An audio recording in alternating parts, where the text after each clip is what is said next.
It is the end of 2019 and you're starting to get really stressed at your job. Why? Because there's so many things that are going on and there's a lot of things that you need to complete by the end of the year. You have your day-to-day tasks, but also you're thinking about the 2020 strategy and the 2020 plan. So this is a period where we can easily feel very overwhelmed, not only because we have a lot of things to do at work, but also because it's a very short quarter. For some of you, there might be Thanksgiving holiday as well as Christmas or Hanukkah at the end of December. So it's a very short period of time to get a lot of things done. And on top of that, you also have a lot of holiday events that might be filling your calendars. So today I want to share 5 tips with you of how you can end your year very strong. My name is Arndt and I'm a stress management trainer and personal development coach, and I'm sharing new content on a regular basis, in fact every Monday and Friday, in order to help you learn the so-called stress management skill and to help you understand that if you are managing your stress wisely, you will be more productive, more focused and more performant at work. So let's jump into today's 5 tips on how to end the year strong. Tip number 1, create a list of your top 2 to 3 projects that you need to complete by the end of the year and stick to that plan. This is really important. In fact, if you're watching this video right now, take a piece of paper and a pen and really think about what kind of projects do you need to finish by the end of the year. And it is really important to do this exercise because we are always getting so many invites, so many meetings, so many people that want to talk to us, or so many things that we juggle at the same time. And we often forget what is really important. What do I need to prioritize? So this first step will help you do exactly that.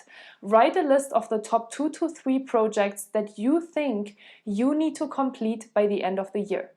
Step number 2 is something similar. I want you to create a list of your main stakeholders that you need to do something for by the end of the year.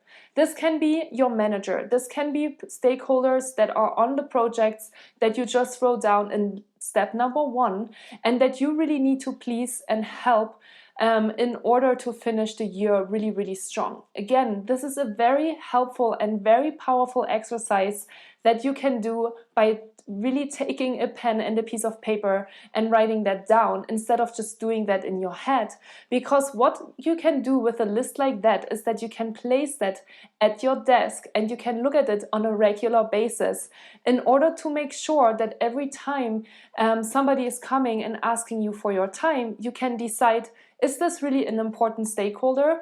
Or maybe do I send them in another way, maybe somebody else that they can talk to, or just ask them to cancel or postpone the meeting until the next year.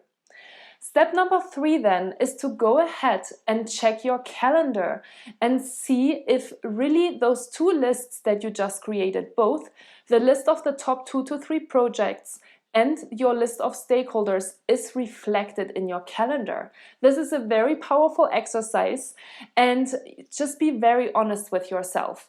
When you're looking into your calendar right now, you might be seeing probably both. You will have meetings and things going on your calendar that reflect those 2 lists, and then you will probably have meetings and things on your calendar as well that don't reflect that. And that is totally okay. But I want to encourage you to be really strict and really honest with your time in the last couple of days and the last couple of weeks leading into 2020. And use vulnerability when you are maybe canceling or postponing meetings. This is the tip number 4. Use vulnerability when saying no. This is extremely, extremely important because we are all just human beings. We are all working with human beings. And unfortunately, we sometimes forget that.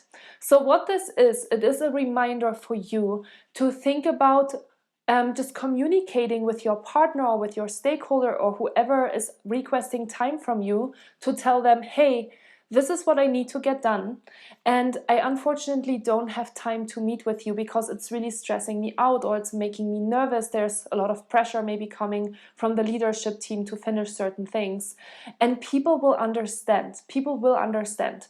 So step number 4 is using vulnerability when saying no.